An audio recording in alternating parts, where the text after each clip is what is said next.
ہمارے والد نے ہماری ضروریات کو پورا کیا، وہ بوڑھے تھے اور ہم ان کی آخری عمر کی اولاد، اور وہ بڑے مشکل لمحے تھے جس طرح انہوں نے ہمیں پالا ہے۔ اگر وہ گھڑیاں ہمیں یاد آئیں تو کلیجہ منہ کو آتا ہے، لیکن انہوں نے ہمیں اس کے باوجود بھی رزق حلال دیا، مشکوک رزق سے بھی ہمیں بچایا انہوں نے، بلکہ ایک مشکوک سے آگے بھی درجہ ہے کہ رزق مشکوک نہیں ہوتا، رزق خالص ہوتا ہے، لیکن جو ہے وہ اس میں آپ اپنے وقار کو مجروح کر کے یا کسی سے وقتی فائدہ حاصل کر کے اس رزق کو حاصل کرتے ہیں۔ الحمدللہ اللہ کے فضل سے انہوں نے ہمیں اس سے بچایا۔ اس کی صرف میں 2 مثالیں آپ کو بتاتا ہوں۔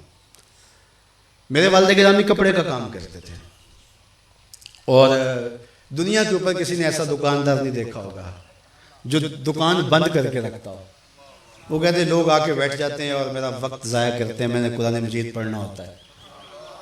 تو جو گاہک آتا تو دروازے کو دستک دیتا، قرآن مجید بند کرتے، دروازہ کھولتے، ہاں بھئی کیا لینا ہے؟ اس نے کہا یہ لینا، لیا، فارغ، پھر دروازے کو نکلا دیا۔ ایسا بھی کوئی تاجر دیکھا آپ نے؟ اللہ اکبر۔ تو اس میں جب وہ کپڑا رکھتے تھے تو اس میں بھی انہوں نے طے کیا ہوا تھا کہ اس وقت زیادہ سے زیادہ جو مہنگا کپڑا تھا 30 روپے گز ہوتا تھا، اور جو درمیانہ تھا وہ 20 روپے گز، اور اس سے نیچے ہے 15 روپے، 12 روپے، 10 روپے، اس کو 6 روپے گز بھی مل جاتا تھا، اب تو کہیں نہیں ملتا۔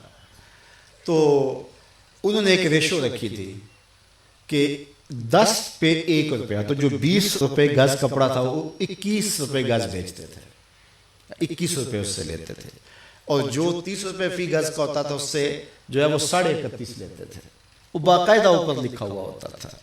اب مجھے بتاؤ اس ریشو سے اپنے خاندان کی پرورش کرنا اور اتنی گراں ذمہ داریاں کیسے بندہ عہدہ برا ہو سکتا ہے؟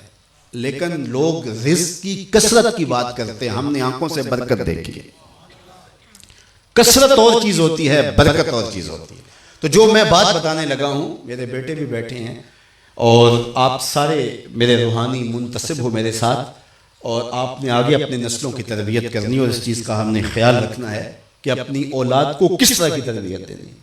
تو وہ جو کپڑا بیچتے تھے اس کے اندر لٹھا بھی ہوتا تھا، تو جب کوئی کفن کے لیے کوئی فوت ہو جاتا اور کفن کے لیے لینے آتا تو وہ جو لٹھا بیچتے اس کے اوپر وہ 1 روپیہ بھی نہیں لیتے تھے، وہ جو قیمت خرید تھی اس پر دیتے تھے۔